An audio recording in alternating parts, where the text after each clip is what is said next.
To develop the work he and William Burns had begun there, a Chinese servant he had hired to oversee the transportation of his household possessions disappeared with all of Hudson's earthly belongings. While by most standards the loss wasn't great, he estimated it about 40 pounds, it came at a time when Hudson was practically penniless and had no resources with which to replenish even the bare necessities for his survival and continued ministry in China. Acquaintances had urged him to inform the proper authorities and have the man punished severely. But Hudson, who remained hopeful that the man would yet turn to God and repent, took a different course, which he described in the letter home. So I have sent him a plain, faithful letter to the effect that we know his guilt, and what its consequences might be to himself. That at first I had considered handing over the matter to the Ya men, the authorities, but remembering Christ's command to return good for evil, I have not done so, and did not wish to injure a hair on his head. I told him that he was the real loser, not I, that I freely forgave him, and besought him more earnestly than ever to flee from the wrath to come. I also added that though it was not likely he would give up such of my possessions as were serviceable to a Chinese, there were among them foreign books and papers that could be of no earthly use to him, but were very valuable to me, and that those at least he ought to send back. If only his conscience might be moved, and his soul saved, how infinitely more important that would be than the recovery of all I have lost. Do pray for him. Sometime later, a copy of this letter Hudson had sent to friends in England came into the hands of George Muller, the great man of faith and founder of the orphan homes in Bristol, England. Muller was so impressed by the Christ-like spirit of this young missionary he had never heard of, that he immediately sent to China a donation sufficient to cover Hudson's losses and continued to be a regular and generous supporter of Hudson's ministry as long as he lived. But long before the gift from George Muller arrived, in fact no sooner than he had written to forgive the man who had stolen from him, the mail arrived with a letter from Hudson's dear friend back in England, the Burgers. "Please accept the enclosed," Mr. Burger wrote, "as a token of love from myself and my dear wife." Inside was a check for 40 pounds. Having experienced God's faithfulness in such past situations, Hudson remained confident even as he wrote. 8 days before entering upon the care of the Ningpo Hospital, I had not the remotest idea of ever doing so. Still less could friends at home have foreseen the need, and those needs were many. Right away, Hudson's informed the hired assistants who had been working for Dr. Parker that when the current funds expired at the end of the month, the financial support for the hospital would have to be provided by God. When many of them accepted his permission to find other work, Hudson was suddenly in as much need of a staff as he was of money. But when he shared this need with the Bridge Street Christians, many of them quickly volunteered their services. While the hospital's former employees weren't ready to believe in prayer as the minister's only resource, the prospect didn't seem to bother Hudson's friends at all. Hadn't their teacher been telling them that God was a real father who would never forget his children's needs? They gladly threw themselves into the volunteer work of the hospital, and the little fellowship of Christians immediately adopted the hospital and its concerns in prayer. There were few secrets in China, and the financial circumstances of the hospital in Ningpo was no secret. In almost no time after Hudson had informed the old staff of the truth of the situation, the patients knew all about it. Soon the community at large had heard, and everyone waited to see what would happen. Past, what little money had been left by Dr. Parker was expended, and Hudson's own supplies began to run low. There was much conjecture around town concerning the hospital's future. Naturally, Hudson and Maria, along with their Christian friends, were continuously in prayer about it. Hudson realized that this was a crucial test, with not just the continuation of the hospital, but also the faith of many young believers at stake. Day after day went by with no answer to their prayers.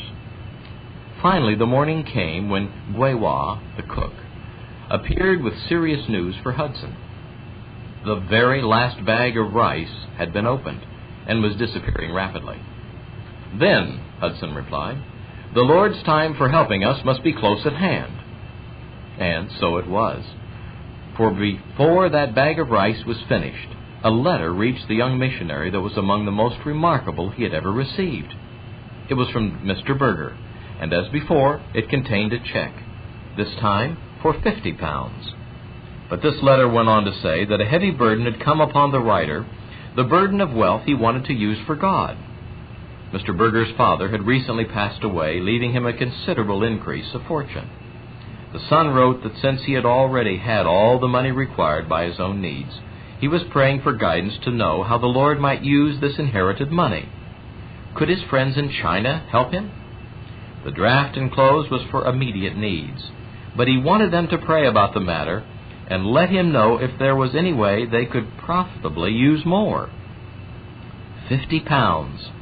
There it lay on the table, and his far-off friend, knowing nothing about the last bag of rice or the many needs of the hospital, actually asked if he might send them more. Hudson Taylor was overwhelmed with thankfulness and awe. Suppose he had turned down Dr. Parker's offer to take over the hospital because of his lack of finances, or lack of faith. What a joyful celebration of praise the Taylors and their Christian friends had that day, and the patients marveled at the miracle. Many of them said, "Where is the idol that can do anything like that?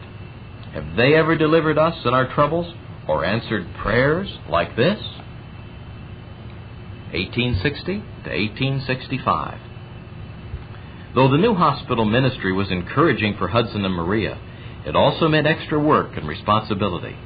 When added to their already busy schedule, it took a serious toll on their time, energy, and health. Soon after they assumed the management of the hospital, Maria wrote a letter to her husband's family back in England. "Hudson has again been prevented from writing to you, which makes the 4th fortnightly mail since he was able to send off a letter. I hope you will not, I know you will not, begin to think that his dear little daughter is winning his heart away from his beloved parents. If he could steal some hours from the night, he would do so, as he often has before, but his occupations leave him none to steal. He comes upstairs usually between 10 and 11 o'clock, tired out with the long day's work, and after resting a little, down he goes again to see some of his patients or make up medicines for others." Some months later, his own energies draining even as the need and the opportunities for evangelism in China seemed to multiply, Hudson shared his own concern for needed assistance in a letter to his father. "People are perishing, and God is so blessing the work, but we are wearing down and must have help. Do you know of any earnest, devoted young men desirous of serving God in China, who, not wishing for more than their actual support, would be willing to come out and labor here?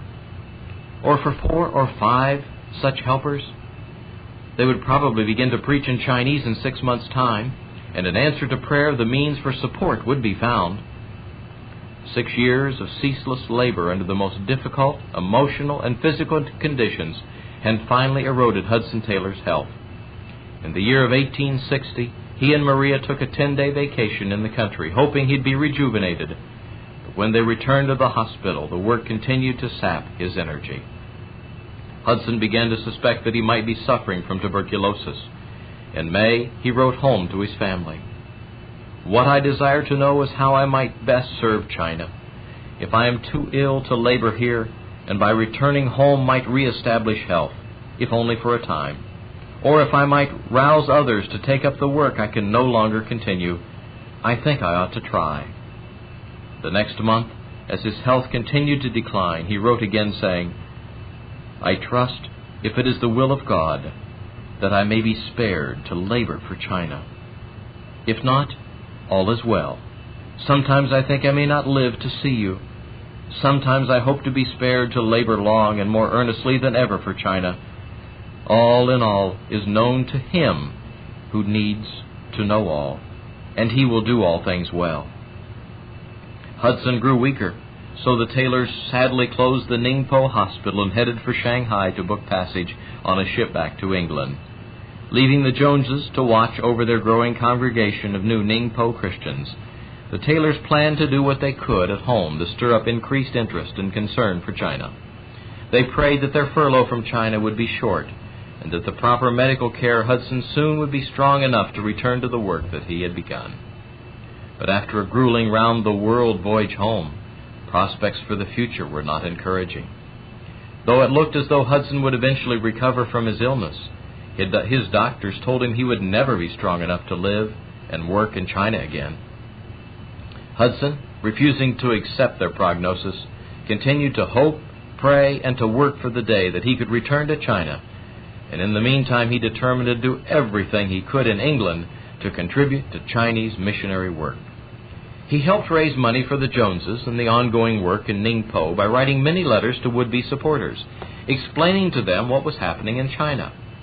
And with the blessing and support of the Bible Society, Hudson began the task of revising the Romanized version of the New Testament in the Ningpo dialect.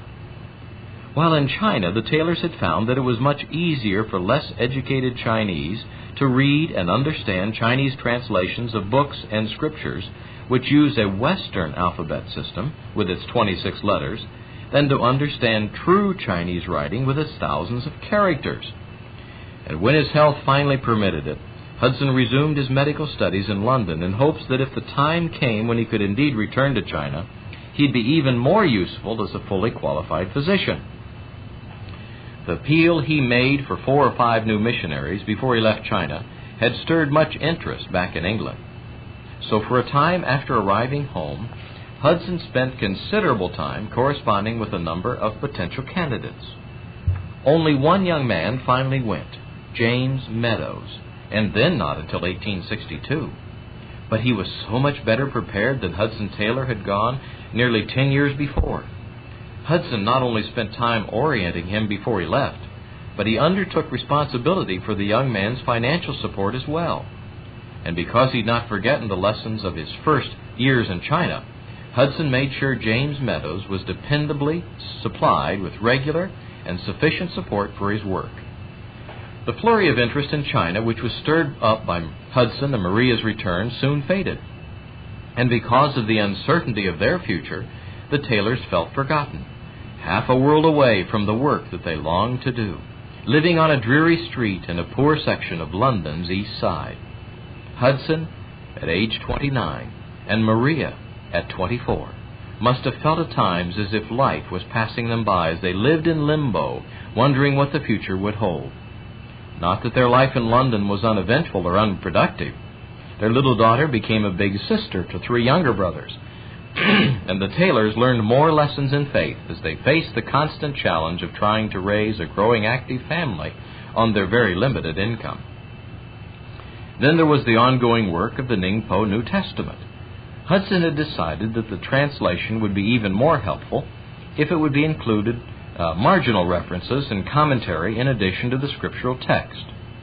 Fortunately, he had the assistance of another veteran missionary to China from another mission society, and he had the invaluable services of Wang Li-jung, a Chinese Christian who had voluntarily left his family and traveled back to England with the Taylors to help them on the journey and for as long as he could be useful. Hudson and Li-jung spent countless hours in Bible study and translation. A short excerpt from Hudson's journal shows the priority that he placed on the task. April 27th, revision, 7 hours. April 28th, 9.5 hours. 29, 11 hours. 30, 5.5 hours, Baptist Missionary Society meetings. May 1, revision, 8.5 hours. Visitors until 10 p.m. May 2, 13 hours. May 3, Sunday at Bayswater. In the morning, heard Mr. Lewis from John 3:33. Took the communion there in the afternoon. Evening, stayed at home and engaged in prayer about our Chinese work.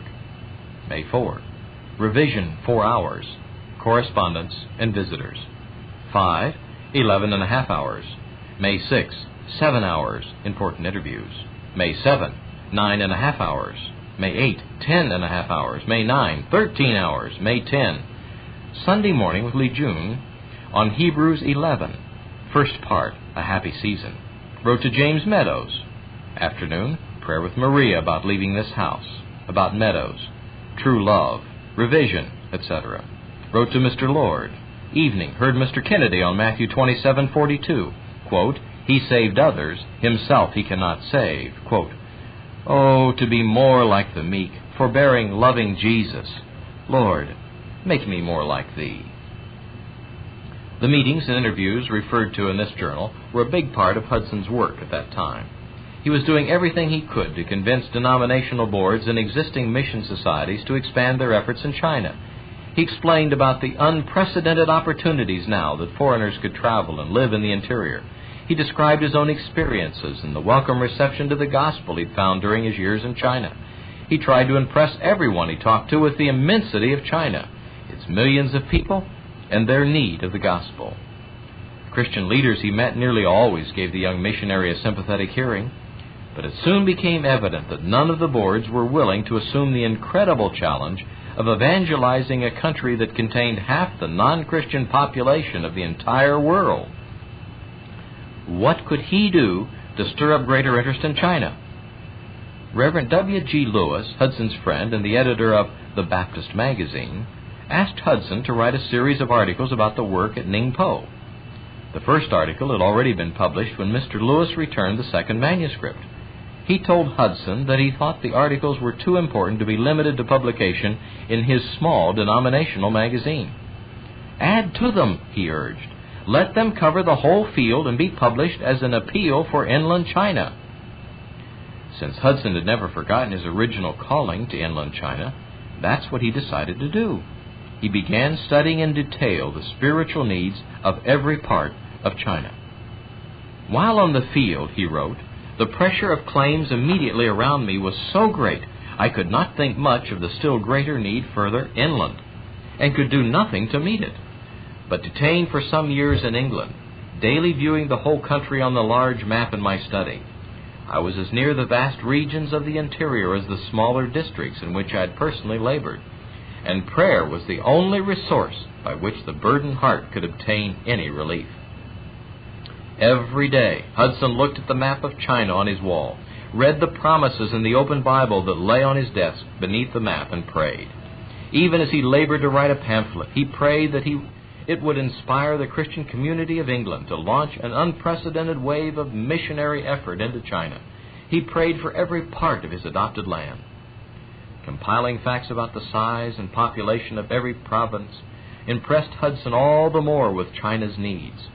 At the same time, his research showed him an even more disturbing truth. In recent months, the number of Protestant missionaries to China had actually been reduced from 115 to only 91. Something had to be done. The more he prayed, the more keenly he began to feel that God wanted to use him to answer those prayers. But he was just one person. What could he do? Hudson didn't feel capable of what he now believed God was asking him to do. He wrote, "I had a growing conviction that God would have me seek from Him the needed workers and go forth with them. But for a long time, unbelief hindered me taking the first step. In the study of that divine word, I learned that to obtain successful workers, not elaborate appeals for help, but first earnest prayers to God to thrust forth laborers, and second, the deepening of the spiritual life of the church, so that men should be unable to stay at home, were what was needed. I saw that the apostles' plan was not to raise ways and means, but to go and do the work, trusting His sure promise, who has said, 'Seek ye first the kingdom of God and His righteousness, and all these things shall be added unto you.' But how inconsistent unbelief always is. I had no doubt that if I prayed for fellow workers in the name of the Lord Jesus Christ, they would be given. I had no doubt but that in answer to such prayer, the means for our going forth would be provided, and that the doors would be opened before us in unreached parts of the empire. But I had not then learned to trust God for keeping power and grace for myself, so no wonder I could not trust Him to keep others who might be prepared to go with me. I feared that amid the dangers and the difficulties and trials necessarily connected with such work, some comparatively inexperienced Christians might break down and bitterly reproach me for encouraging them to undertake an enterprise for which they were unequal. Yet, what was I to do? The sense of blood guiltlessness became more and more intense.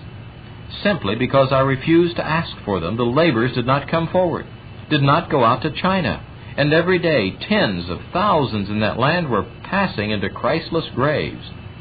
Perishing China so filled my heart and mind that there was no rest by day and little sleep by night, till health gave way. I knew God was speaking. Meanwhile, 1 million a month were dying in that land, dying without God. This was burned into my very soul. For 2 or 3 months the conflict was intense. I scarcely slept night or day, more than an hour at a time, and feared I should lose my reason. Yet I did not give in. To no one could I speak freely, not even to my dear wife. She saw, doubtless, that something was going on, but I felt I must refrain as long as possible from laying upon her a burden so crushing. These souls, and what eternity must mean for every one of them, and what the gospel might do, would do, for all who believed, if we could only take it to them. For 7 weeks that spring of 1865, Hudson Taylor made no entries in the journal he'd kept so faithfully. He was too consumed by the spiritual struggle going on in his heart and mind. Summer came. The streets were hot and dusty in East London. Seeing that Hudson was not looking well, an old friend invited him down to the coast to spend a few days at Brighton. Maria, who was concerned about her husband's deteriorating health, encouraged him to go. So it was a Sunday morning in Brighton that Hudson Taylor faced the greatest crises yet in his life. He went to church with friends, but the sight of a large Christian congregation who heard the gospel every week only reminded him of the millions dying in China without ever having heard. Too upset to worship that morning, he walked out of the service and wandered out along the sands left by the receding tide. As he walked, he rehashed the inner spiritual struggle that had gone on now for so long. He knew God was speaking to him. He felt confident that if he yielded to God's will and prayed for evangelists to go inland China, God would answer and that the missionaries would go. He believed, too, that God would provide the staggering financial needs for such a venture. Hudson had no doubts about that. One question troubled him. What if they failed? He knew what new missionaries would have to face, the hardships, the challenges. What if they failed and blamed him? How could he assume that kind of responsibility? Later, Hudson Taylor was able to analyze his struggle. It was just a bringing in of self through unbelief, the devil getting one to feel that while prayer and faith would bring one into the fix, one would have to get out of it as best one might. And I did not see that the power that would give the men and the means would be sufficient to keep them also, even in the far interior of China. But at the time, on that beach in Brighton, he only knew a decision had to be made. He couldn't bear the conflict any longer. Would he accept the burden of leadership he felt God was asking him to lead? He recalled later, "In great spiritual agony, I wandered out on the sands alone." Well, the thought came at last, if God gives us a band of men for inland China, and they go, and all die of starvation even, they will only be taken straight to heaven. And if one heathen soul is saved, would it not be well worthwhile? It was then that another thought struck him. If we are obeying the Lord, the responsibility rests with Him, not with us. A great sense of relief flooded over him as he cried, "Thou, Lord, Thou shalt have all the burden. At Thy bidding, as Thy servant, I go forward, leaving results to Thee." Of that moment, Hudson later wrote, "There the Lord conquered my unbelief, and I surrendered myself to God for this service. Need I say that at once peace flowed into my burdened heart? Then and there I asked Him for 24 fellow workers, 2 for each of the 11 provinces that were without a missionary, and 2 for Mongolia. And writing the petition on the margin of the Bible I had with me, I turned homeward with a heart enjoying rest, such as it had been a stranger to for months, and with an assurance that the Lord would bless His own work, and that I should share in that blessing." The conflict ended. All was peace and joy. I felt as if I could fly up the hill to Mr. Pierce's house. And how I did sleep that night. My dear wife thought that Brighton had done wonders for me. And so it had. But that was merely the beginning of an adventure of faith, which was to see bigger trials and greater victories than Hudson Taylor had yet known. 1865. 2 days after his decision on the beach at Brighton, Hudson Taylor returned to London, where his journal reads, June 27. Went with Mr. Pierce to the London County Bank and opened an account for the China Inland Mission. Paid in £10. That was the first reference anywhere to the name of Hudson's new mission. And the money he put in its account was all the money that he and Maria had. They were determined to trust God for their own support. When he returned to London from Brighton, Hudson told Maria about the decision he had made and about the calling he had felt from God. Despite her frail health, her youth, she was still only 28, and the heavy responsibility she had for the daily care of their four small children, she accepted her husband's vision as her call as well. She committed her energies also to the seemingly impossible task of evangelizing the vast inland territories of China. More than ever before in their 7.5 years of happy marriage, Maria became Hudson's comfort and inspiration, his constant encourager. She helped with his correspondence and records and prayed with him daily for their work and for the recruitment of the first party of missionaries they hoped to send out. She also collaborated with him on their first and most crucial task at hand, the completion of the publication their editor friend had suggested they write about the spiritual needs of China. About the writing, Hudson said, every sentence was steeped in prayer, and the prayers were answered. The pamphlet, which Hudson titled China's Spiritual Need and Claims, went so fast that it had to be reprinted just 3 weeks after publication. In the publication, Hudson not only spelled out the needs of China, he reminded the Christian community of their responsibility. Christ's last directive on earth, to go into all the world. He called for 24 missionaries, and he spelled out the basis of the China Inland Mission, which would guarantee no set salary for its missionaries, who would trust God to supply their needs. This faith mission idea seemed radical at a time when the only existing missionary organizations were regular denominational boards. But Hudson's writing was so convincing that his pamphlet moved and inspired countless readers. Inquiries became streaming in from men and women interested in going to China. And though he deliberately avoided any appeal for financial support, readers began sending in money to be used in funding the work of the China Inland Mission's first missionaries. The booklet also served as an introduction for the young, unknown Hudson Taylor to Christian leaders and potential supporters all over Britain. An example of the reader's response can be seen in this excerpt from a letter written by Lord Radstock. I have read your pamphlet and have been greatly stirred by it. I trust you may be enabled by the Holy Spirit to speak words which will thrust forth many laborers into the vineyard. Dear brother, enlarge your desires. Ask for 100 laborers, and the Lord will give them to you. Hudson's prayer, which he recorded in his Bible, was not for 100, but 24 missionaries for China. And the response to his appeal, while it must have been heartening on one level, added to his personal sense of responsibility.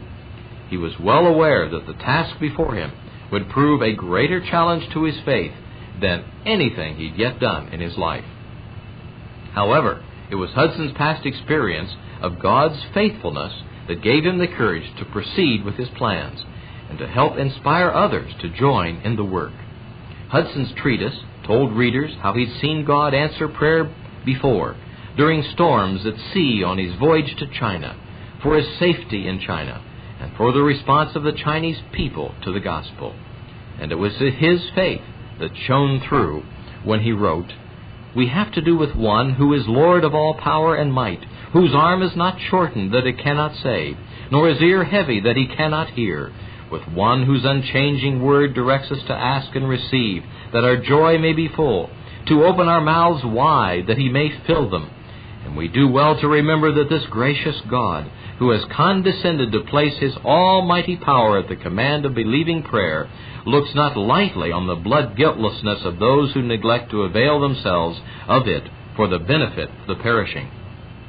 To those who have never been called to prove the faithfulness of the covenant-keeping God, it might seem a hazardous experiment to send 24 European evangelists to a distant heathen land, with only God to look to, but in one whose privileges it has been, through many years, to put that God to the test, at home and abroad, by land and sea, in sickness and in health, in dangers, necessities, and at the gates of death.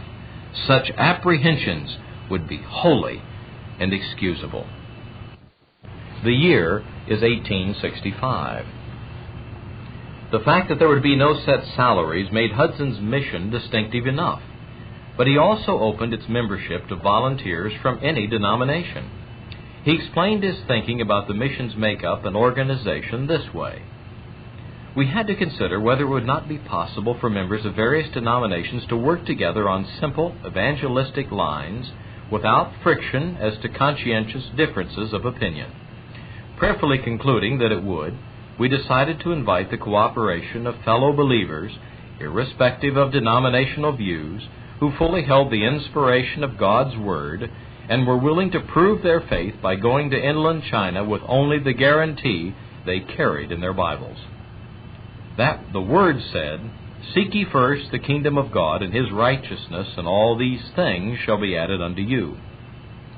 If anyone did not believe that God spoke the truth, it would be better for him not to go to China to propagate the faith. If he did believe it, surely the promise sufficed. Again we have the assurance, "No good thing will be held or withheld from them that walk uprightly." If anyone did not mean to walk uprightly, he'd better stay at home. If he did mean to walk uprightly, he had all he needed in the shape of a guarantee fund. God owns all the gold and silver in the world and the cattle on 1,000 hills. We need not be vegetarians. We might indeed have had a guarantee fund if we had wished it, but we felt that it was unnecessary and would do harm. Money wrongfully placed and money given from wrong motives are both greatly to be dreaded. We can afford to have as little as the Lord chooses to give, but we cannot afford to have unconsecrated money or to have money placed in the wrong position. Far better have no money even to buy bread with.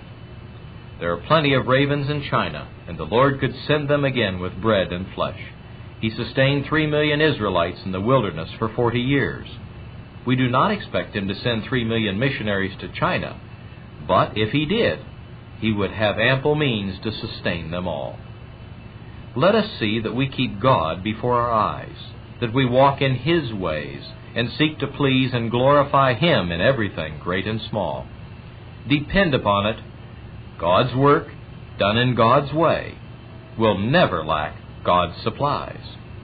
That declaration of faith, combined with the size of the task Hudson and his fledgling mission were taking on, drew the notice of Britain's Christian community. A lot of those who first heard the plans of this brash, unknown young missionary didn't quite know what to make of him. But Hudson wasn't as concerned about his own countrymen's opinions of him as he was about the respect of the Chinese people. For that reason, he persuaded the leaders of the Perth Conference to give him a chance to address the assembly. Now, the Perth Conference was an annual meeting of 2,000 ministers and Christian leaders from all over Scotland. He began his address by transporting his audience halfway around the world, vividly recounting a true story of a journey he made in October 1865 from Shanghai to Ningpo aboard a Chinese junk. Among his fellow passengers had been a Chinese man who was educated in England and went by the name of Peter. As Hudson talked with him, he learned that while the man knew the teachings of Christianity, he had never made a personal commitment to Christ. As Hudson and Peter began developing a friendship on this journey, Hudson had opportunity to talk to the man about his spiritual needs. As the junk approached the city of Sungyang, Hudson was in his cabin, preparing to go ashore to preach and distribute tracts, when he heard a splash and then a cry of alarm that a man had fallen overboard. Rushing onto the deck, Hudson didn't see his new friend Peter. Was he the missing man? Yes, the boatman told Hudson, showing no concern. He went down over there. After convincing the reluctant captain to drop his sails, Hudson jumped over the side and began swimming back to the spot where Peter had disappeared. But the tide was running out, and the low, shrubless shore provided no good landmark. His search seemed hopeless. Just then Hudson spotted some nearby fishermen with a dragnet, just what he needed. "Come," he cried out in Chinese. "Come and drag over here. A man is drowning." "Vabe in," the fisherman replied. "It is not convenient." "Come quickly, or it will be too late," Hudson pleaded. "We are busy fishing." "Never mind your fishing. Come at once, and I will pay you well." "How much will you give us?" the fisherman wanted to know. $5, but hurry." "Too little," they called back. "We won't come for less than 30. Hudson told them, "I don't have that much with me, but I'll give you all I have." "How much is that?" they asked. "I don't know. About $14. They finally brought their net over, and the first time that they passed it through the water, they dragged up the missing man. But all Hudson's efforts to revive Peter failed. It was too late. The fisherman's indifference had cost him his life. At the conclusion of that story, a murmur of indignation swept over the crowd listening to Hudson.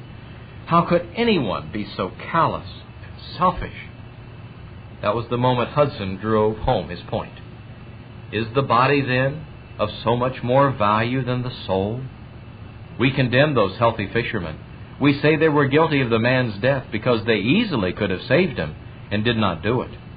But what of the millions whom we leave to perish, and that eternally? What of the plain command, "Go ye into all the world and preach the gospel to every creature"?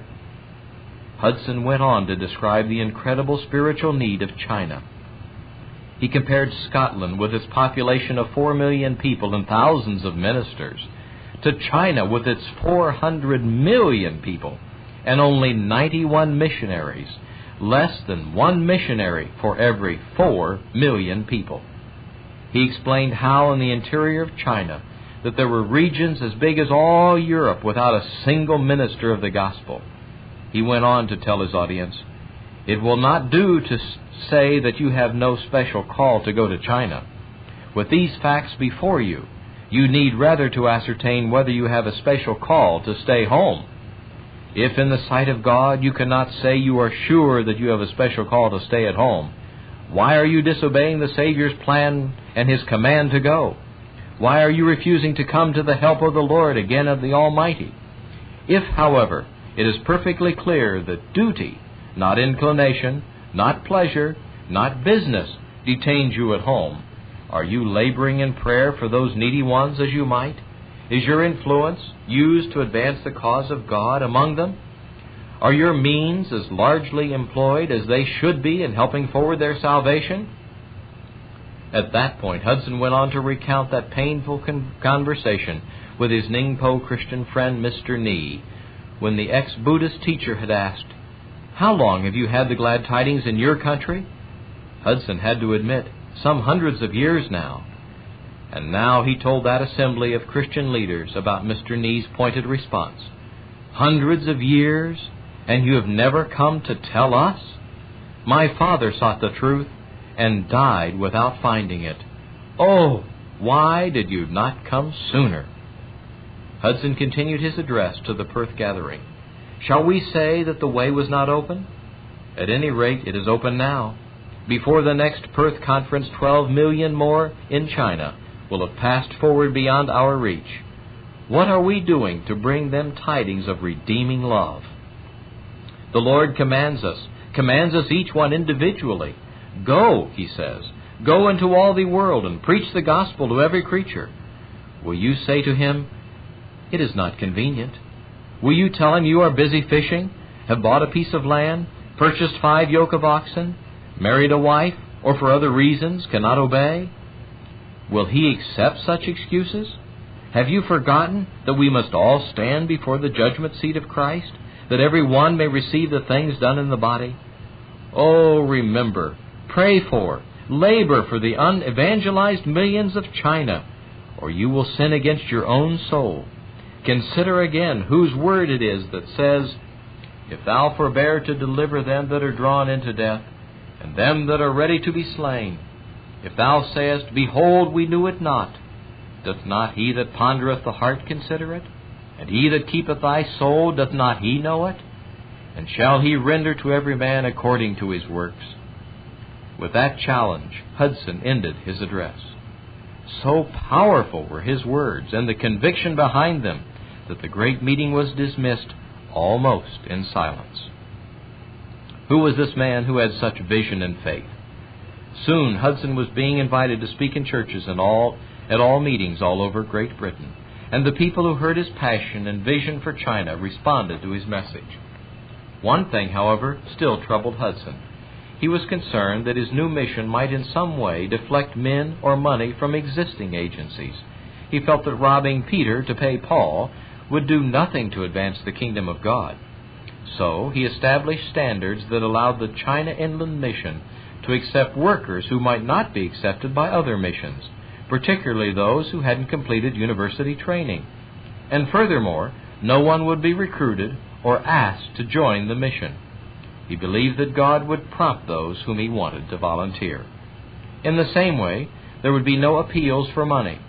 Hudson trusted that if the mission could be sustained in answer to prayer, without donor lists or solicitation of any kind, it might grow up among the older societies without danger of diverting gifts from established channels. He believed the policy might even be helpful as an example to others, that God would provide for those who obeyed him. There wasn't much to the China Inland Mission in the way of formal organization. Hudson's longtime friends and supporters, Mr. and Mrs. Berger of St. Hill, played an essential role, which Hudson later explained by writing, "When I decided to go forward, Mr. Berger undertook to represent us at home. The thing grew up gradually. Neither of us asked or appointed the other. It was just so. A few essential spiritual principles were discussed with the candidates so that each principle was clearly understood as the basis of the mission. A few simple arrangements were agreed to in writing, in Mr. Berger's presence, and that was all." Again, Hudson wrote, "We came out as God's children, at God's command, to do God's work, depending upon Him for supplies, to wear native dress, and to go inland. I was to be the leader in China. There was no question as to who was to determine points at issue." Just as Hudson was to be in charge of the mission in China, Mr. Berger was responsible at home. He would correspond with the candidates, receive and forward the contributions, publish a regular report and accounting of the work and its finances in what was to be called an occasional paper. Mr. Berger would also send out suitable reinforcements as funds permitted and keep clear of debt. This last point was a cardinal principle Hudson felt strongly about. As he explained, "It is really just as easy for God to give beforehand, and He much prefers to do so. He is too wise to allow His purposes to be frustrated for lack of a little money. But money obtained in unspiritual ways is sure to hinder the blessing." Nothing seemed to be hindering Hudson's plans for the new mission that fall.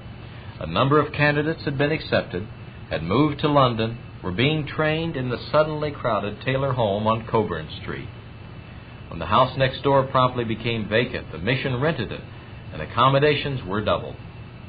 A letter Hudson wrote his mother in November spells out the level of activity going on at the time. "The revision is now going on.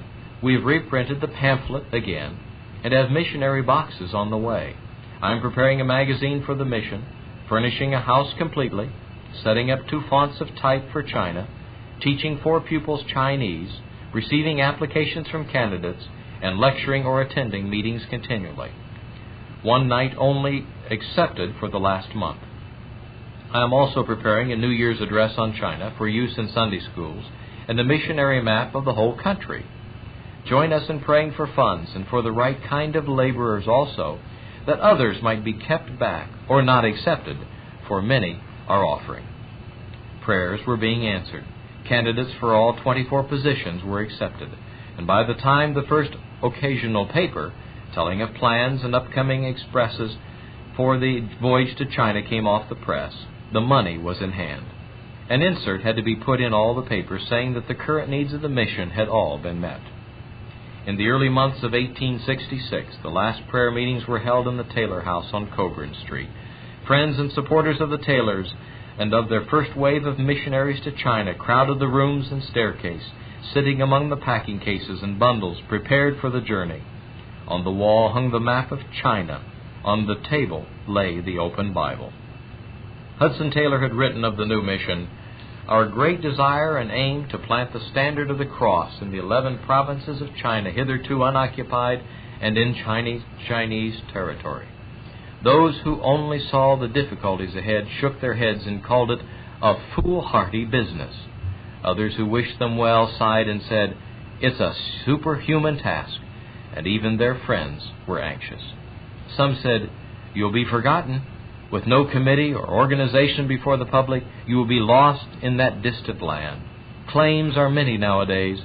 Before long you may find yourself without even the necessities of life." But Hudson replied, "I am taking my children with me, and I notice it is not difficult to remember that they need breakfast in the morning, dinner at midday, and supper at night. Indeed, I could not forget them if I tried, and I find it impossible to think that our Heavenly Father is less tender, and mindful of His children than I, a poor earthly father, am of mine. No, He will not forget us." With that confidence, Hudson Taylor and his small band of young missionaries were ready to evangelize inland China. The year 1866, 1867. Hudson Taylor's band of young missionaries was marked by the same faith and sense of spiritual urgency that sustained him. That same confident commitment to God and to the challenge before them was evident from the very start of their journey. It shone forth from the correspondence sent home and from the results of their work and their lives. For them, the simple theology of John 3:16, God so loved the world that He gave His only begotten Son, that whosoever believeth in Him should not perish, but have everlasting life, seemed motive enough to sacrifice their all. So the occasion of their leaving in May of 1866 deserved the tribute in verse penned by Hudson's missionary friend H. Grattan Guinness. Over the dark blue sea, over the trackless flood, a little band is gone in the service of their God. The lonely waste of waters they traverse to proclaim in the distant land of Sinam Emmanuel's saving name. They have heard from the far-off east the voice of their brother's blood. 1 million a month in China are dying without God. No help have they but God.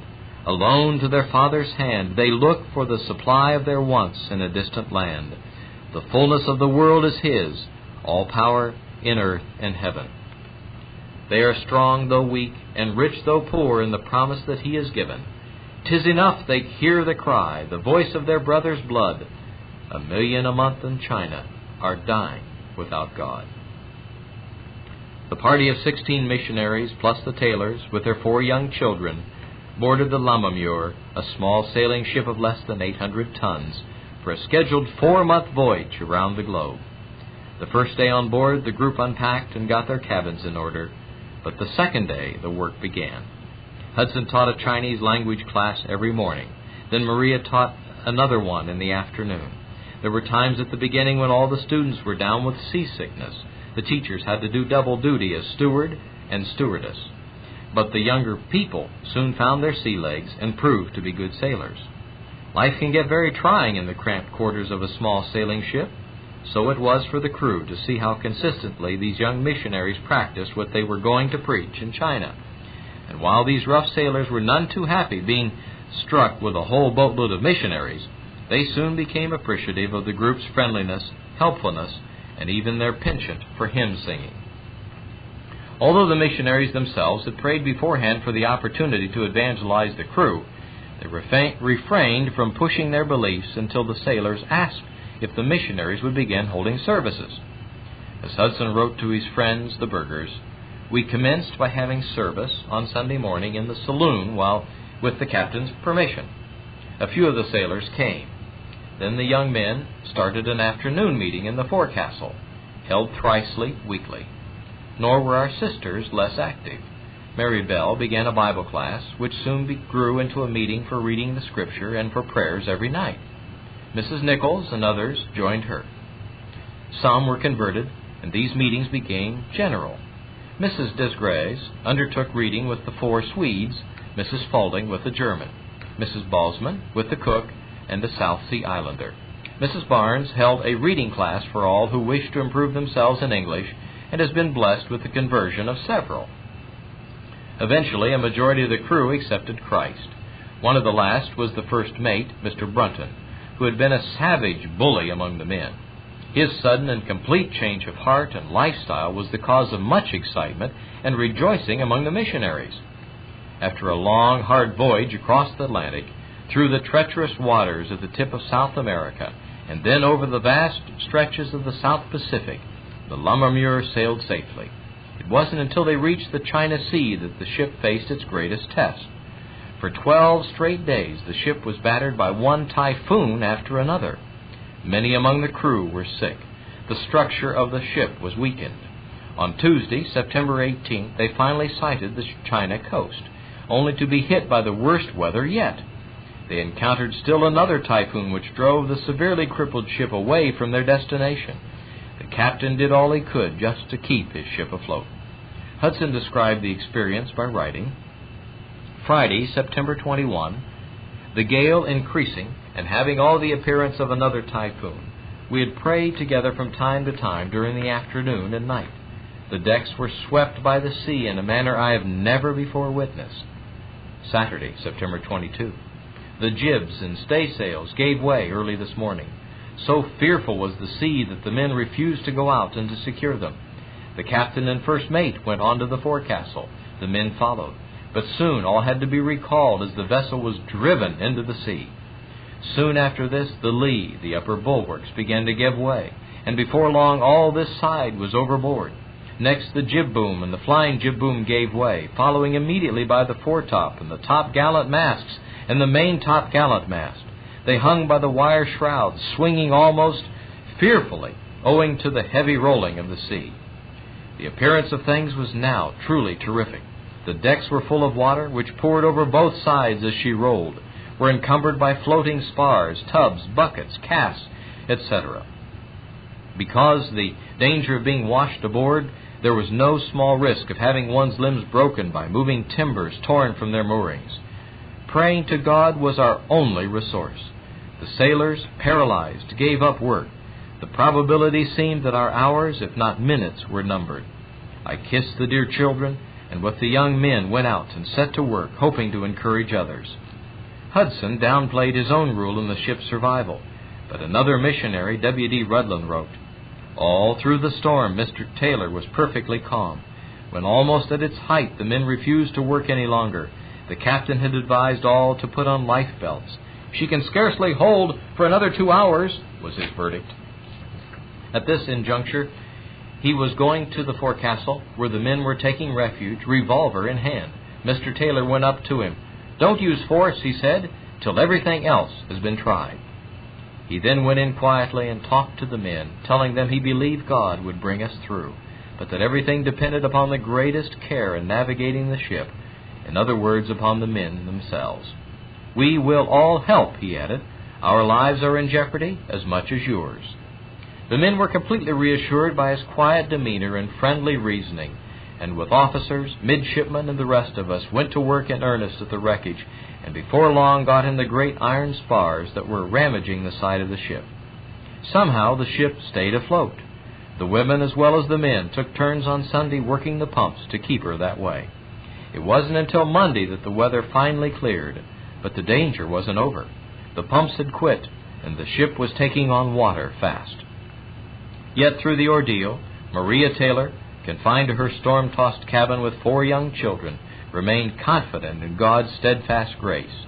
She later wrote, "It was sweet to rejoice in God through all, to rest in past proofs of His love, independently of present circumstances, and I entered into Habakkuk's song as never before.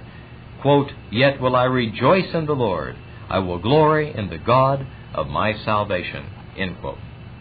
It wasn't until Sunday, September 29th, that the Lammermuir limped into sheltered waters and anchored just offshore from the foreign settlement of Shanghai. Curious sightseers gathered to see the mangled, broken vessel that carried the largest single contingent of missionaries ever to arrive in China. But Hudson kept his worn-out band aboard for the night, where the group held a praise service to thank God for His protection. Another ship, landing right after theirs, reported the loss of 16 out of a ship's company of 22.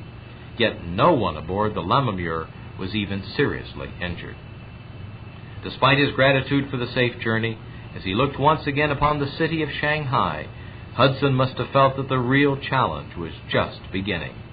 None of the missionaries he knew there would be able to house a party of 20 people, and remembering how hard it had been to find accommodations just for himself the first time he arrived in China, he had to feel a great and sudden sense of responsibility for the young, idealistic missionaries he brought with him. None of them knew what to expect when they stepped ashore in China for the first time, but Hudson knew all too well. But just as prayers had been answered in the midst of the storm, they were also answered in Shanghai. A missionary acquaintance of Hudson's from Ningpo happened to have purchased a residence with an empty warehouse attached. He had not only offered Hudson and his party the warehouse for temporary housing, he also told them that they could store their extra printing, medical, and other supplies there while they journeyed inland. So it was only 2 days after the Lammermuir sailed into Shanghai that the entire mission party was housed and a temporary headquarters was established. The group of missionaries caused a bit of stir in the foreign settlement. Some Europeans seemed scandalized to learn that Hudson had brought ladies to China with the plan to send them into the unknown interior, and in Chinese dress no less. Some wondered if Hudson was some sort of a madman. It was indeed an unprecedented and bold venture. The Taylors had in their company a total of 6 unmarried women, and at that time in all of China there were only 17 single women missionaries, and not one was to be found outside the 5 treaty ports. Hudson ignored the criticism, saying, "We have and may expect to have some trials, but the Lord is with us." As to the criticism about his requirement that everyone associated with his mission should adopt Chinese fashion, Hudson remained convinced that it was the only way to carry out an effective ministry in the interior. Not only had his own experience proved that the strategy would reduce undue notice during travels into new territory, but he felt strongly that it would help reduce one more barrier to effective cross-cultural communication. Evidence of just how visionary his thinking was on this subject can be seen in what he wrote to candidates in the first stages of applying to go out under the China Inland Mission. He wrote, "I am not alone in the opinion that foreign dress and carriage of missionaries, the foreign appearance of chapels, and indeed the foreign air imparted to everything connected with their work, has seriously hindered the rapid dissemination of the truth among the Chinese. And why should such a foreign aspect even be given to Christianity? The Word of God does not require it, nor, I conceive, could sound reason justify it. It is not the denationalization, but the Christianization of this people that we seek. We wish to see Chinese Christians raised up, men and women, true Christians, but withal truly Chinese in every sense of the word. We wish to see churches of such believers presided over by pastors and officers of their own countrymen, worshiping God in the land of their fathers, in their own tongue, and in edifices of a thoroughly native style of architecture. If we really wish to see the Chinese such as we have described, let us, as far as possible, set before them a true example. Let us in everything not sinful become Chinese, that we may by all means save some. Let us adopt their dress, acquire their language, seek to conform to their habits, and approximate to their diet as far as health and constitution will allow. Let us live in their houses, making no unnecessary alteration in external form, and only so far modifying their internal arrangements as health and efficiency for work absolutely require. This cannot but involve, of course, a certain measure of inconvenience, such as the sacrifice of some accustomed articles of diet. But will anyone reflecting on what He gave up, who left heaven's throne to be cradled in a manger, who, having filled all things and wielded omnipotence, became a feeble infant wrapped in swaddling clothes, who, from being the loved one of the Father, never misjudged, never unappreciated, and receiving the ceaseless adoration of all the hierarchies of heaven, became a despised Nazarene, misunderstood by His most faithful followers, neglected and rejected by men who owed Him their very being and whose salvation He had come to seek, and finally mocked, spit upon, crucified, and slain with thieves and outlaws. Will any follower of Christ, reflecting on these things, hesitate to make the trifling sacrifices indicated above? It was a sacrifice, and no one knew it better than Maria Taylor. She wrote her friend, Mrs. Berger, "Things which are tolerated in us as foreigners, wearing foreign dress, could not be allowed for a moment in native ladies. I do not at all mean to imply a doubt as to the desirability of the change, but the nearer we come to the Chinese in outward appearance, the more severely will any breach of propriety, according to their standards, be criticized. Henceforth, I must never be guilty, for example, of taking my husband's arm out of doors. And in 50 or 100 other ways, we may, without great watchfulness, shock the Chinese by what would seem to them grossly immodest and unfeminine conduct. Oh, pray much for us in respect to this matter." Maria Taylor, too, had a cross-cultural sensitivity far ahead of her time. Just 3 weeks after their arrival in Shanghai, the entire party boarded houseboats to travel together into the interior, heading up the Grand Canal toward Hangzhou in search of a permanent inland headquarters for the mission.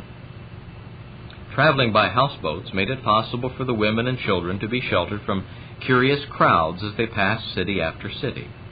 Everywhere they stopped, Hudson inquired about permission to rent or buy accommodations where some of the young men in his party might settle. But at each stop he was refused permission from local authorities. No suitable place was available, the landlord wouldn't come to terms, or some other complication thwarted his original plan. So, the full contingent of missionaries, some 20 strong, remained together as the boats finally approached the great city of Hangzhou. The Taylors knew that 2 or 3 mission families had already taken up residence in that city, and it would mean serious risk to them as well as to the new arrivals if such a large party of foreigners stirred up opposition.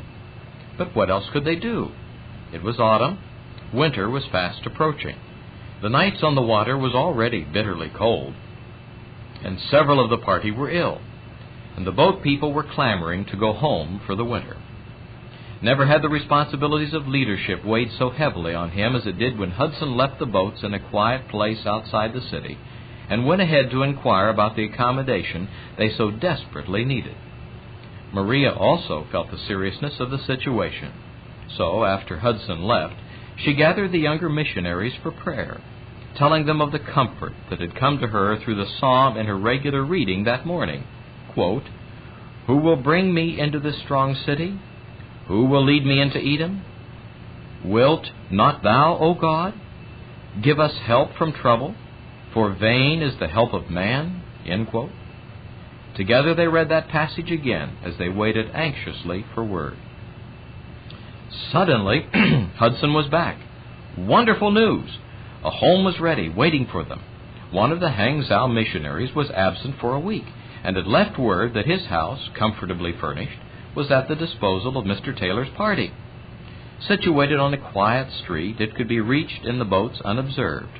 And that very night, the weariful, thankful travelers were at rest in the great city. Within the next few days, in spite of all the usual difficulties, Hudson secured premises of his own, a large rambling house which had once belonged to a government official, but had over time become a warren, occupied by a number of families.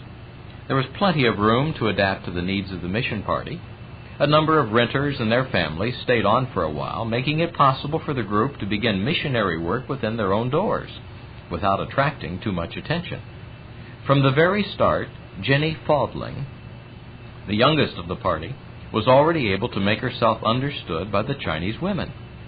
Hudson wrote in a report to his friends and supporters back in England at the 1st of December, "It is pretty cold weather to be living in a house without any ceilings, and with very few walls and windows.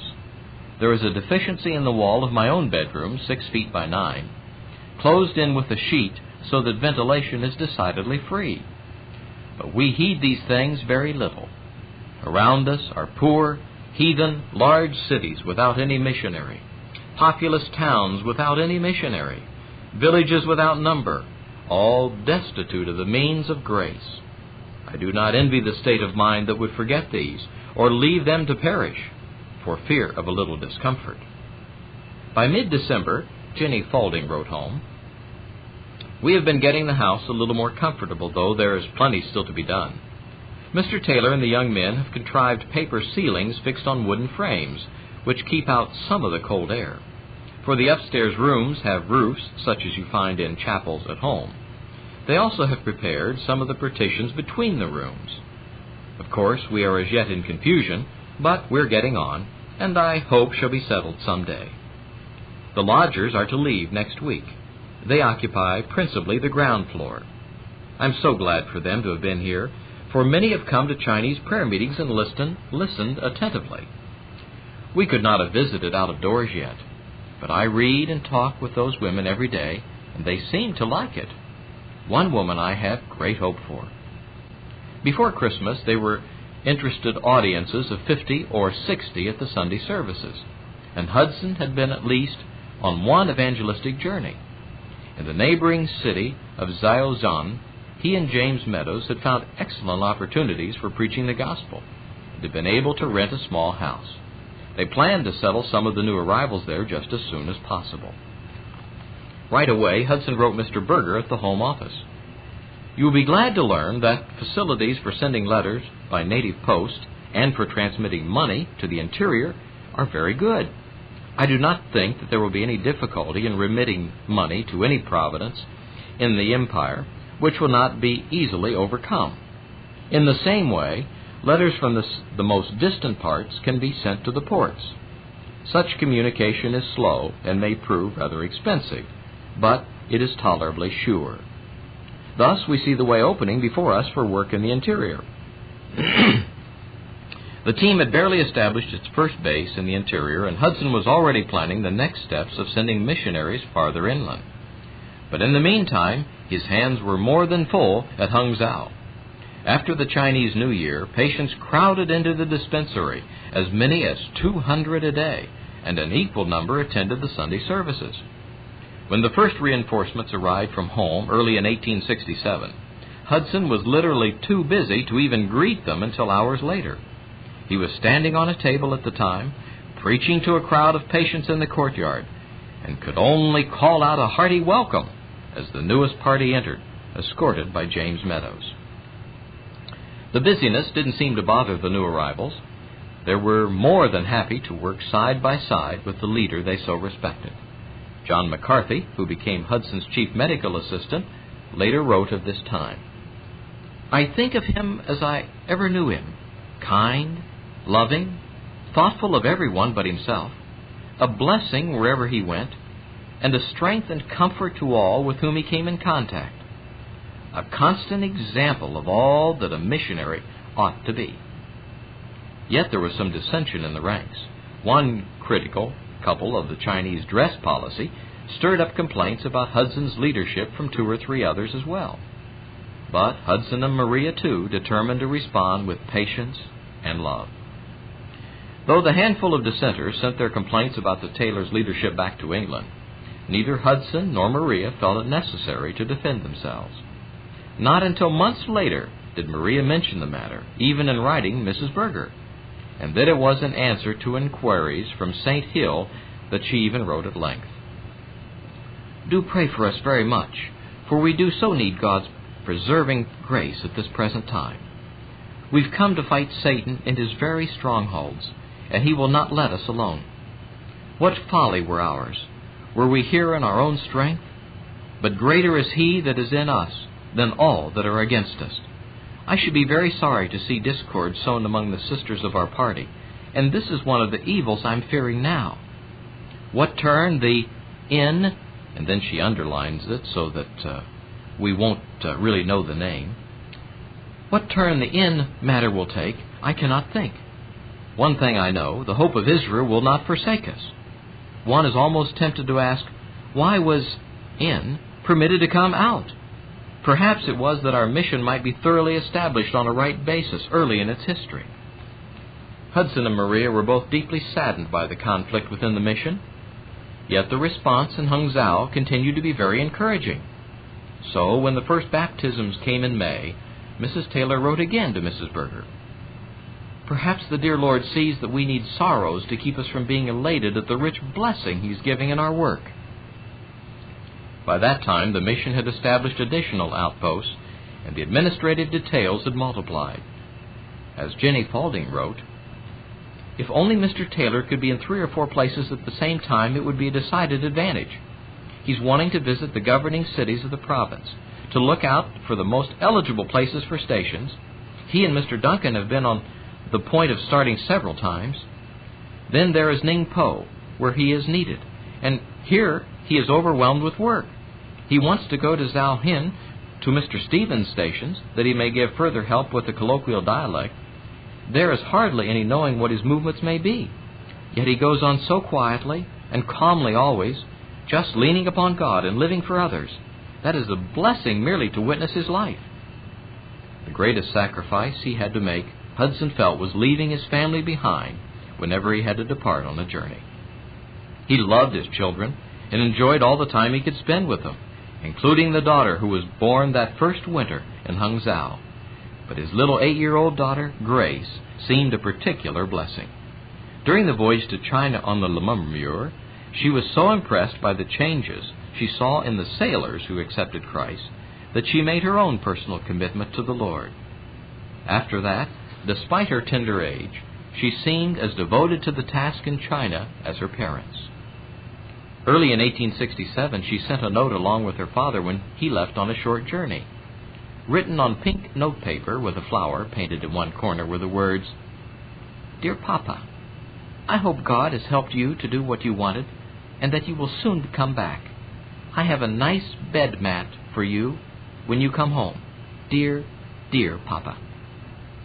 As the summer malaria season set in and temperatures rose to 103 degrees Fahrenheit indoors, Hudson took Maria, who was getting sick, and his 5 children out to Hangzhou to some nearby wooded hills where they rented a cooler summer shelter in the ruins of an old temple. As they left their boats that first day and walked up the hill toward the temple, little Grace noticed a man making an idol. "Oh, Papa," she said earnestly, "he doesn't know about Jesus, or he would never do that. Won't you tell him?" His daughter's hand clasped in his, Hudson did so. Afterwards they walked on, and when they stopped to rest, Gracie wanted to pray for the man that they had met. Hudson wrote, "Never have I heard such a prayer." She had seen the man making an idol. Her heart was full, and she was talking to God on his behalf. The dear child went on and on, pleading that God would have mercy upon the poor Chinese and would strengthen her father to preach to them. I never was so moved by any prayer. My heart was bowed before God.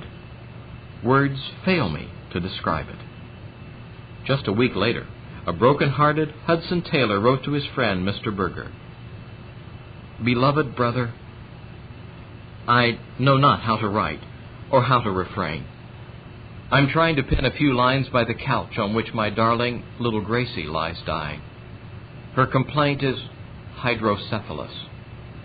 It was no vain nor unintelligent act when, knowing this land, its people and climate, I laid my wife and children with myself on the altar for this service. And he, whom so unworthily, yet in simplicity and godly sincerity, we are, and have been seeking to serve, and with some measure of success, he has not left us now." But to his mother, Hudson poured out his anguish. "Our dear little Gracie, how we miss her sweet voice in the morning, one of the first sounds to greet us when we awoke, and through the day, and at eventide. As I take the walks I used to take with her tripping figure at my side, the thought comes anew like a throb of agony. Is it possible that I shall never more feel the pressure of that little hand, never more see the sparkle of those bright eyes? And yet she's not lost. I would not have her back again. I'm thankful she was taken rather than any of the others, though she was the sunshine of our lives. But she is far holier, far happier than she could have ever been here. I think I never saw anything so perfect, so beautiful as the remains of that dear child. The long silken eyelashes under the finely arched brows, the nose so delicately chiseled, the mouth, small and sweetly expressive, the purity of the white feature, all are deeply impressed on heart and memory. And then her sweet little Chinese jacket, and the little hands folded on her bosom, holding a single flower. Oh, it was passing fair, and so hard to close forever from our sight. Pray for us. At times I seem almost overwhelmed, but He has said, I will never leave thee nor forsake thee, and my strength is made perfect in weakness. So be it. 1867-68. In a letter to his family in England, Hudson wrote that the only thing that kept his mind off his grief was the work he did with Maria. And they did work. Perhaps in determination not to let their daughter's death be for nothing, they devoted themselves anew to the task of reaching inland China with the gospel. Before the close of 1867, little more than a year after the band of inexperienced missionaries had arrived in Shanghai, all the prefectural governing cities in Gaicheng had been visited. Nanking finally had been reached by a missionary, and the members of the mission were working in centers as much as 24 days' journey apart. The church in Hangzhou was well established with Wang Leijun, Hudson's Chinese helper, who had gone back to England with him as its pastor. And by the spring of 1868, it looked possible for the Taylors to be spared from that center to help in expanding the work on some newer frontier. In those days, opening any new mission station in China included the risk of death itself. Riots occurred so often that they became almost an accepted part of existence. So it seemed a natural and necessary question for Hudson to ask one missionary candidate who had only one leg and could walk only with the help of a crutch, "But what would you do in China if a riot broke out and you had to run away?" "I had not considered running away," the man answered quietly, and citing Scripture added confidently, "I thought that the lame were to take the prey." And in fact, after the man was accepted by the mission and helped open a new station in Wanzhou, that confidence was tested. "Why don't you run away?" yelled the rioters, who were robbing him of everything he had and had even taken away his crutches. "Run away?" he replied with a smile. "How can a man run with only one leg, I should like to know?" Disarmed by his courage and friendliness, the rioters stopped their rampage, and calm was restored. The same spirit of confident faith marked George Duncan, the tall, quiet Highlander who had made his way to Nanking as the first resident missionary there. The people of that city, which had felt the brunt of war as the old Taiping capital, remained so wary of any foreign interest that city officials sent word to all the innkeepers that the foreigner was not to be given any lodging.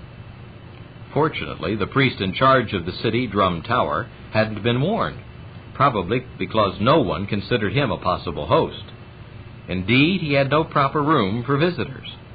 But when a weary and discouraged George Duncan inquired, the man told him that he could stay in the tower at night if he wished, as long as he was out during the day so as not to frighten the people who came to the tower to worship. "It proved a particular miserable place to live," wrote Duncan. "We gladly accepted it and managed very nicely, though we have rather more rats than I like. At night they want to devour everything." Between the constant scurrying of the rodents and the regular solemn sounding of the drums, the missionary didn't get much sleep. And at dawn he had to roll up his bedding and turn out on the streets to spend the day in tea shops and the marketplace, sharing the gospel as best he could while trying to learn the local dialect. "I'm not able to talk much," he wrote, "but God helping me, I will say what I can." Eventually, a local carpenter risked renting the foreigner a portion of an upstairs room where his own Chinese family lived. And not long after that, Duncan convinced the carpenter to rent a portion of a street-level room, which he partitioned off as a narrow little chapel, the first Christian church in Nanking. Soon after his arrival in Nanking, George Duncan had sent Hudson the names of 2 banks that had representatives back in Hangzhou. When one bank failed and the other left the city, there was no longer any channel for headquarters to provide him with the funds he needed to live and carry on his work. Duncan didn't worry, even when he had to change his last piece of silver and his Chinese cash quickly disappeared. but his Chinese cook and assistant became very concerned. "What shall we do when the money is all gone?" he asked. "Do?" the missionary responded. "Why, we shall trust in the Lord and do good. So shall we dwell in the land, and verily we shall be fed." Days went on, and still Hudson was unable to reach Nanking by native banks. Finally, in his anxiety for Duncan, he sent a brother missionary, W.D. Rudlin, up the canal by boat with money for the work in Nanking. But the water level had dropped so far by the time he sailed to a point that was still at least a week away from Nanking by canal, that Rudlin abandoned the boat and headed cross-country for a shorter but more strenuous 4-day, 60-mile walk to the city. By this time, the cook's savings, willingly given to the work, had been completely used up. Duncan had not a dollar left, but he went out that morning to preach as usual, reminding his anxious companion, "Let us just trust in the Lord and do good. His promise is still the same. So shalt thou dwell in the land, and verily shalt thou be fed." That evening, W.D. Rudlin understood why the water in the Grand Canal had run so low. His overland hike brought him to Nanking several days earlier than would have been possible by boat. And when he reached his colleague's house, he found Duncan's cupboards as empty as his bank account. When Duncan returned tired and hungry from preaching all day, his Chinese helper went running to meet him. "Oh, sir," he cried breathlessly, "it's all right, it's all right. Mr. Rudlin, the money, a good supper." "Did I not tell you this morning?" Duncan replied, laying a kindly hand on the man's shoulder. "It is always all right to trust in the living God." Now, Hudson wasn't content to leave the challenges of pioneer missionary work to younger men like George Duncan. He and Maria readily faced as many dangers and hardships as any one of those who worked for the China Inland Mission. After only 16 months of settled life in Hangzhou, the church there already numbered 50 baptized believers. But with Wang Li Jun as pastor and John McCarthy and Jenny Faudling assisting him there, the Taylors knew that the work was in good hands. So when spring came, Hudson and Maria packed up, loaded their household and 4 children aboard a junk, and set out by canal, intending to join Duncan in Nanking or to establish another station in any city that might open up to them en route. After the untimely death of their 8-year-old daughter, Gracie, in 1867, Hudson Taylor and his wife, Maria, dedicated themselves even more completely to the work in China. Outposts were being established. Many were hearing the message of Jesus for the first time. All were encouraged. After living so long inside the city walls, the freedom and freshness of the countryside provided a welcome and beautiful change of pace. Great mulberry plantations bordered the canal, with plum, peach, and apricot orchards blooming like some great bridal bouquet. Wheat and barley covered the lush valleys, which were interspersed with great fields of peas and beans in full flower. The canal itself, alive with boat traffic, fascinated the children, just as the scenic beauty of its shores refreshed their parents. For 3 weeks they traveled with Mr. Henry Gordon, one of their young missionaries who was just beginning his own new work in the famous city of Suzhou, before their junk reached Tianjin, at the junction of the Grand Canal and the mighty Yangtze River. So impressed was Hudson by the city and its strategic location that he determined to establish a mission station there. He began negotiations for property, which the missions eventually acquired, but since the final details of the negotiations looked as if they would drag on for some weeks, the Taylors continued their journey up the northern segment of the canal. So after 2 months of boat life, the Taylor family reached the great city of Yangzhou, the city Marco Polo once governed. Its ancient turreted walls enclosed a population of 360,000 without even one missionary. Here again, Hudson felt so burdened by the spiritual needs he saw that he decided to try to settle his family in Yangzhou. After their arrival there, Maria wrote Mrs. Berger, "Were it not that you yourselves are old travelers, I should think it impossible for you to realize our feelings last Monday week, when we exchanged the discomfort of a boat into every room of which the heavy rain had been leaking, for a suite of apartments in a first-rate Chinese hotel. Such a place as my husband, who has seen a good deal of Chinese travelers' accommodations, never before met with. And that hotel, too, inside the city of Yangzhou. The reception by a friendly innkeeper and crowds of interested visitors greatly raised the Taylors' hopes for the promise of an effective new mission station in that great city. And when a favorable proclamation came from the governor on their behalf, they soon acquired a house into which the family moved in the middle of July. The summer heat was already trying, and they hoped for quieter days in August. But the rush of patients and visitors continued. A foreign family seemed quite an attraction, especially as Hudson proved to be such a skillful physician. Maria also established her own reputation among the women who were charmed by her pleasing Chinese speech and manners. Before long, just as had happened in Hangzhou, hearts began opening to the gospel, and the presence of a mother and children helped diffuse most suspicion. But their successes didn't come without trials or opposition. The children all contracted measles, and the Taylor's youngest son developed a life-threatening case of bronchitis as a complication. Hudson himself grew so ill that for some time he wasn't at all sure he would survive. During the summer, some of the city's literati held a meeting and decided to stir up trouble. Anonymous handbills appeared all over the city, attributing the most revolting crimes to foreigners, especially those whose business it was to propagate the religion of Jesus. Before long, the missionaries witnessed the changing attitude of the people. Friendly visitors gave way to crowds of disorderly rabble who congregated outside the Taylors' home, shouting insults at the missionaries. A fresh set of posters added fuel to the flame. Time after time, rioting was prevented only by the kind, patient words of a sick and very weakened Hudson Taylor, who stood in the doorway of his home, quietly answering all accusations and reassuring an angry mob that they intended no harm.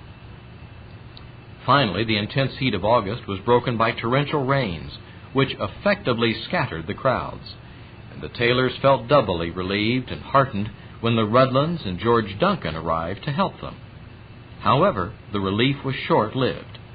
Two foreigners from Jincheng, Europeans in foreign clothing, came up to visit Yangzhou, causing quite a stir through the city, and those opposing the Taylors saw too good a chance to pass up. No sooner had the visitors left and everything returned to normal again that the literati began circulating the rumor that children all over the area were reported missing.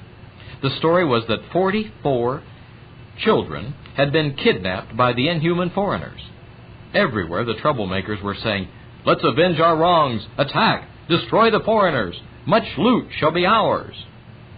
As a mob, intent on destruction, gathered outside the mission house, Hudson and George Duncan slipped away under cover of darkness and raced toward the governor's palace for help. As Hudson described it, "But for the protection afforded us by the darkness, we should scarcely have reached the Ya men, the police, alive. Alarmed by the yells of the people, the gatekeepers were just closing the doors as we approached. But the momentary delay gave time for the crowd to close in upon us. The as yet unbarred gates gave way to the pressure, and we were precipitated into the entrance of the hall. Had the gates been barred, I'm convinced that they would not have been opened for us, and we should have been torn to pieces by the enraged mob." Inside the governor's residence, Hudson and his friend were kept anxiously awaiting. In the distance, they could hear the sounds of a riot, where they'd left the other missionaries and Maria and the children at the mercy of a mob that had already swelled to 8,000 to 10,000. Finally, the governor came out. Hudson pleaded for his help in calming the crowd and restoring order, and the official responded by calling out 3,000 troops who soon dispersed the crowds. Still, fearful for the safety of the others, Hudson and George hurried back to the mission. Hudson wrote, "We returned under escort. On the way back, we were told that all the foreigners we had left were killed. We had to cry to God to support us, though we hoped this might prove exaggerated or untrue. When we reached the house, the scene was such as baffled description. Here, a pile of half-burned reeds showed where one of the attempts to fire the premises had been made. There, debris of a broken-down wall was lying. And strewn about everywhere were the remains of boxes and furniture, scattered papers and letters, broken work boxes, writing desks, dressing cases, and surgical instrument cases, smoldering remains of valuable books, but no trace of inhabitants within. An agonizing search revealed that the missionaries and the children were hiding at a neighbor's house. After the rioters had broken in and begun burning the building, they had all escaped onto a roof and jumped to the ground in the darkness. Some had been injured. One young missionary had received a serious head wound from a rock. Maria had injured her leg leaping from the roof, and others had various cuts and bruises. But they were all alive, and they were just as grateful to be found by Hudson as he was to find them. As miraculous as their survival had been, Hudson decided not to take unnecessary chances. He loaded everyone on a junk and headed down the canal until passions cooled in Yangzhou. Only 48 hours after the riot, as their boat neared Qingyang, Maria wrote in a letter, "Our God has brought us through. May it be to live henceforth more fully to His praise and glory."